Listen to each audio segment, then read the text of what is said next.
असं वाटतं.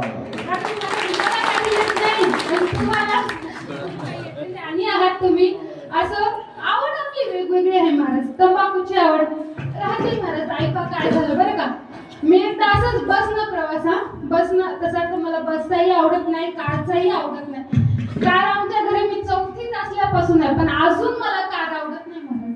ट्रेन आवडते, बाईक स्कूटी आवडते. आता विमानाचा विचार आला तर कधी बसले नाही. बघा कधी योग आला तर बसू.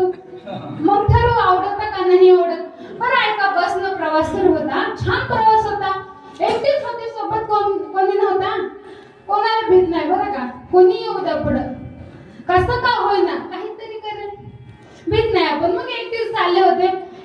बसचा प्रवास सुरू झाला आणि माझ्या बाजूला एक सीट कमी होते. एक आजीबाई बसल्या तिथे येऊन बसल्या. आजीबाई प्रवास सुरू झाला. त्या आजीबाईंचा माझा संवाद सुरू झाला. मी पुढे गेले की आजीबाई म्हणायला लागली, तुझ्याकडे तंबाखू आहे काय ग. मी मला आजीबाई आपण आता संवाद केलाय की तुमच्या लक्षात आलं असेल मी कीर्तनकार आहे. आजीबाई म्हणाली मग काय झालं, ठेवलं असेल. मी म्हणलं आजीबाई दिल्लीला जायचं नाही तर दिल्लीच्या बसमध्ये चढेल का नाही ना. मग खातच नाही तर ठेवावं कशाला. लेट पावडर विचारलं असेल तर असलं असतं बरं का. मेकअपचं विचार आमच्याकडे ते असतं, ते कशाला ठेवावं, मी आवडत नाही ते आम्हाला.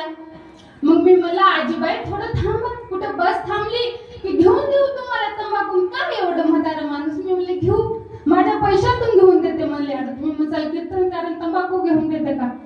उगा सांगायले बरं तसं खरंच समजसाल. ऐका पुढं. मग काय झालं, त्या आजीबाईंचा माझा संवाद. त्या आजीबाई म्हणाले तंबाखू आहे का. मी म्हणलं नाही. मी म्हणलं थांबा आजीबाई कुठे ते घेऊ आपण बस थांबल्यानं. त्या आजीबाईला धीरच धरवना महाराज. अख्ख्या बसमध्ये तंबाखू आहे का विचारायसारखं महाराज. तंबाखू आहे का काय करा. अख्ख्या बसमध्ये मागू लागल्या. प्रत्येकाला विचारलं भेटला तंबाखू. आल्या महाराज.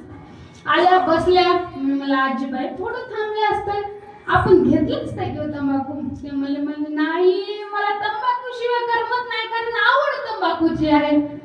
बरं मला सांगा अशी आवड असेल तर जमेल का. जमेल. व्यसनाने कधी कोणाचं चांगले झाले का असं ऐकलंय कुठं नाही महाराज. कितीही श्रीमंती असावी आणि तो जर व्यक्ती व्यसनी असेल तर दुरून पाहणाऱ्याला वाटतं सगळं चांगलं आहे, पण आतून काय असतं ते त्यांनाच माहित असतं. दारू पिणं चांगलं आहे का मग नाही हो. दारू